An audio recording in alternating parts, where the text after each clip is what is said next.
CM Siddaramaiah DCM DKShi ನಡೆ ವಿರುದ್ಧ ಅಸಮಾಧಾನ ವ್ಯಕ್ತವಾಗ್ತಾ ಇದೆ. ಹಿಂದುಳಿದ ವರ್ಗಗಳ ನೇಮಕಾತಿ ಸಂಪ್ರದಾಯ ಮುರಿದಿರುವ ಆರೋಪ. ಅಧ್ಯಕ್ಷರಾಗಿ ಬಂಟ್ ಸಮುದಾಯದ ಮಧುಸೂದನ್ ನಾಯಕ್ ನೇಮಕ ಆಗಿದ್ದಾರೆ.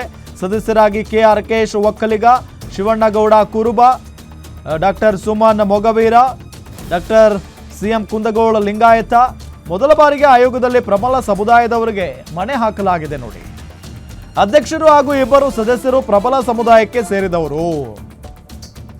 ಇಬ್ಬರು ಮಾತ್ರ ಹಿಂದುಳಿದ ವರ್ಗಗಳಿಗೆ ಸೇರಿದ ಸದಸ್ಯರಿದ್ದಾರೆ. ಹಿಂದುಳಿದ ವರ್ಗಗಳಲ್ಲೂ ಪ್ರಬಲ ಸಮುದಾಯಗಳ ಮೇಲುಗೈಯಾಗಿರುವುದು. ಸಿಎಂ ಸಿದ್ದರಾಮಯ್ಯ ಡಿಸಿಎಂ ಡಿಕೆಶಿ ನಡೆ ವಿರುದ್ಧ ಅಸಮಾಧಾನವನ್ನ ವ್ಯಕ್ತಪಡಿಸಲಾಗ್ತಾ ಇದೆ.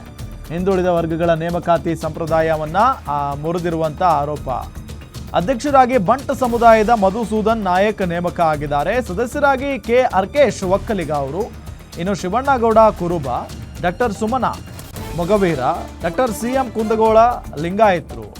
ಮೊದಲ ಬಾರಿಗೆ ಆಯೋಗದಲ್ಲಿ ಪ್ರಬಲ ಸಮುದಾಯದ ಅವರಿಗೆ ಇಲ್ಲಿ ಮಣೆ ಹಾಕಲಾಗಿದೆ. ಇದೇ ಈಗ ಆಕ್ರೋಶಕ್ಕೆ ಕಾರಣ ಆಗಿರುವುದು. ಹಿಂದುಳಿದ ವರ್ಗಗಳಿಗೆ ಸರ್ಕಾರ ಶಾಕ್ ಕೊಟ್ಟಿದೆ. ಇದರಿಂದ ಬಹಳಷ್ಟು ಆಕ್ರೋಶ ವ್ಯಕ್ತವಾಗ್ತಾ ಇದೆ. ಬಹಳ ಪ್ರಮುಖವಾಗಿ ಅಧ್ಯಕ್ಷರಾಗಿ ಬಂಟ್ ಸಮುದಾಯದ ಮಧುಸೂದನ್ ನಾಯಕ್ ಅವರನ್ನು ನೇಮಕ ಮಾಡಲಾಗಿದೆ. ಸದಸ್ಯರಾಗಿ ಕೆಆರ್ ಕೇಶ್ ಒಕ್ಕಲಿಗ, ಜೊತೆಗೆ ಶಿವಣ್ಣಗೌಡ ಕುರುಬರು, ಇನ್ನು doctor Suman Mogaveera, doctor CM Kundagol Lingayat. ಮೊದಲ ಬಾರಿಗೆ ಇದು ಆಯೋಗದಲ್ಲಿ, ಹಿಂದುಳಿದ ಸಮುದಾಯದ ಆಯೋಗದಲ್ಲಿ ಪ್ರಬಲ ಸಮುದಾಯದವರಿಗೆ ಮಣೆ ಹಾಕಲಾಗಿದೆ. ಅಧ್ಯಕ್ಷರು ಹಾಗೂ ಇಬ್ಬರು ಸದಸ್ಯರು ಪ್ರಬಲ ಸಮುದಾಯಕ್ಕೆ ಸೇರಿದವರು. ಇಬ್ಬರು ಮಾತ್ರ ಹಿಂದುಳಿದ ವರ್ಗಕ್ಕೆ ಸೇರಿದ ಸದಸ್ಯರಿದ್ದಾರೆ. ಹಿಂದುಳಿದ ವರ್ಗಗಳಲ್ಲೂ ಪ್ರಬಲ ಸಮುದಾಯಗಳ ಮೇಲುಗೈ ಸಾಧಿಸಿರುವುದು ಈಗ ಬಹಳಷ್ಟು ಆಕ್ರೋಶಕ್ಕೆ ಕಾರಣ ಆಗಿದೆ. ಗಮನಿಸ್ತಾ ಇದ್ದೀವಿ. ಇಲ್ಲಿ ಯಾಕೆ ಮಾಡಬೇಕಾಗಿತ್ತು ಅನ್ನೋದು ಈಗ ಹಿಂದುಳಿದ ವರ್ಗದ ಮುಖಂಡರ ಪ್ರಶ್ನೆಯಾಗಿದೆ. OBC ಮುಖಂಡರ ಪ್ರಶ್ನೆಯಾಗಿದೆ.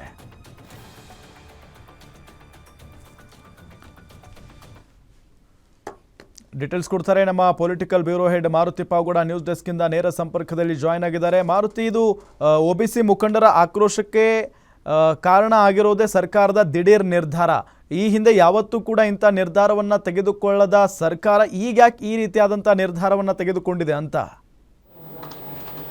ರಾಮ್, ಯಾವತ್ತೂ ಕೂಡ ಇಷ್ಟು ಜನರು ಅಂದರೆ ಹಿಂದುಳಿದ ವರ್ಗಗಳ ಆಯೋಗದಲ್ಲಿ ಸಹಜವಾಗಿ ಹಿಂದುಳಿದ ವರ್ಗಗಳನ್ನು ಪ್ರತಿನಿಧಿಸುವಂತಹ ಮುಖಂಡರುಗಳು ಹಾಗೂ ಕಾರ್ಯಕರ್ತರನ್ನು ಯಾವುದೇ ಸರ್ಕಾರ ಇದ್ದಾಗ ನೇಮಕ ಮಾಡುತ್ತೆ. ಹಿಂದೆ BJP ಸರ್ಕಾರ ಇದ್ದಾಗಲೂ ಕೂಡ ಹಿಂದುಳಿದ ವರ್ಗಗಳಿಗೆ ಹೆಚ್ಚು ಅವಕಾಶಗಳನ್ನು ಕೊಡುವಂಥ ಒಂದು ಕೆಲಸವನ್ನು ಮಾಡಿತ್ತು.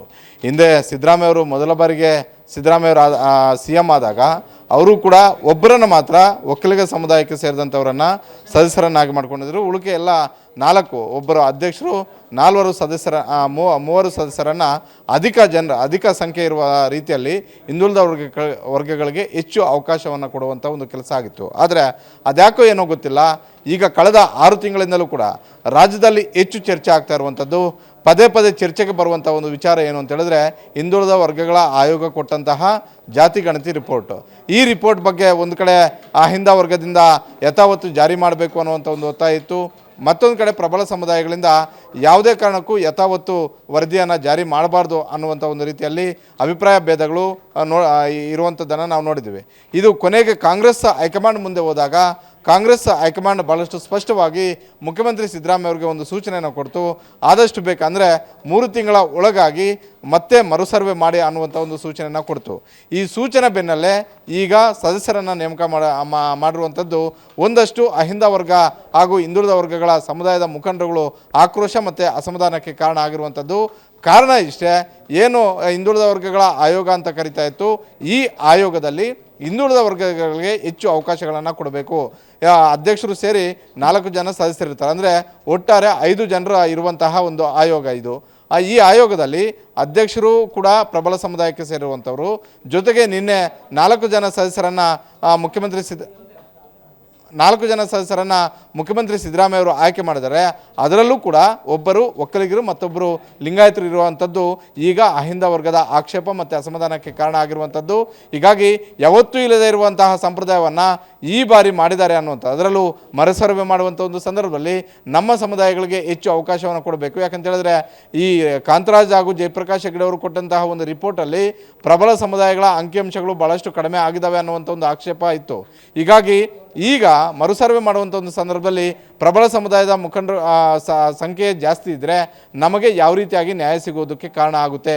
ಮುಖ್ಯಮಂತ್ರಿ ಸಿದ್ದರಾಮಯ್ಯ ಅವರು ತೆಗೆದುಕೊಂಡ ನಿರ್ಧಾರವ, ಇಲ್ಲವೇ ಕಾಂಗ್ರೆಸ್ ಹೈಕಮಾಂಡ್ ಸಿದ್ದರಾಮಯ್ಯ ಅವರ ಮೇಲೆ ಒತ್ತಡ ಹಾಕಿ ಈ ರೀತಿಯಾಗಿ ಸದಸ್ಯರನ್ನು ಹೆಚ್ಚು ನೇಮಕ ಮಾಡ್ಕೊಳ್ಳೋದಕ್ಕೆ ಸೂಚನೆಯನ್ನು ಕೊಡ್ತಾ ಅನ್ನುವಂಥ ಒಂದು ಚರ್ಚೆ ಆರಂಭ ಆಗಿರುವಂಥದ್ದು. ಹೀಗಾಗಿ ಸಹಜವಾಗಿ ಯಾವಾಗ ಕಾಂತರಾಜ್ ಮತ್ತು ಜಯಪ್ರಕಾಶ್ ಹೆಗಡೆ ಅವರ ವರದಿಯನ್ನು ಯಥಾವತ್ತು ಜಾರಿ ಮಾಡೋದಿಲ್ಲ ಅನ್ನುವಂಥದ್ದನ್ನು ಹೇಳಿದ್ರು, ಆ ಕ್ಷಣದಿಂದಲೇ ಅಹಿಂದ ಪ್ರಮುಖ ಮುಖಂಡರುಗಳು ಪ್ರತ್ಯೇಕವಾದಂಥ ಒಂದು ಸಭೆಯನ್ನು ಮಾಡಿ ಸಿದ್ದರಾಮಯ್ಯ ಅವರು ಚುನಾವಣೆಗೂ ಮೊದಲು ನಮಗೆ ಯಾವ ಮಾತನ್ನು ಕೊಟ್ಟಿದ್ರು ಆ ಮಾತನ್ನು ಉಳಿಸ್ಕೊಳ್ಬೇಕು ಅನ್ನುವಂಥ ಒಂದು ಒತ್ತಾಯವನ್ನು ಮಾಡಿದರು. ಅದರ ಬೆನ್ನಲ್ಲೇ ಈಗ ಮರುಸರ್ವೆಗೆ ಆದೇಶ ಮಾಡಿದ್ದಾರೆ. ಮರುಸರ್ವೆ ಮಾಡುವುದಕ್ಕೂ ಮೊದಲು ಹಿಂದುಳಿದ ವರ್ಗಗಳ ಆಯೋಗದ ಅಧ್ಯಕ್ಷರು ಮತ್ತು ಸದಸ್ಯರ ನೇಮಕ ವಿಚಾರದಲ್ಲೂ ಕೂಡ ಹಿಂದುಳಿದ ವರ್ಗಗಳ ಮುಖಂಡರುಗಳು ಆಕ್ಷೇಪವನ್ನು ವ್ಯಕ್ತಪಡಿಸಿರುವಂಥದ್ದು. ಹೀಗಾಗಿ ಸಹಜವಾಗಿ ಇದು ಸಿದ್ದರಾಮಯ್ಯ ಅವ್ರಿಗೆ ಒಂದಷ್ಟು ಇಕ್ಕಟ್ಟಿನ ಪರಿಸ್ಥಿತಿ. ಇದರಿಂದ ಸಿದ್ದರಾಮಯ್ಯ ಯಾವ ರೀತಿಯಾಗಿ ಹೊರಗಡೆಗೆ ಬರ್ತಾರೆ ಅನ್ನುವಂಥದ್ದನ್ನು ಕಾದು ನೋಡಬೇಕಾಗಿದೆ. ರಾಮ್, ಓಕೆ, ಥ್ಯಾಂಕ್ ಯು ತಮ್ಮೆಲ್ಲ ಮಾಹಿತಿಗಾಗಿ ಮಾರುತಿ ಪಾವಗಡ.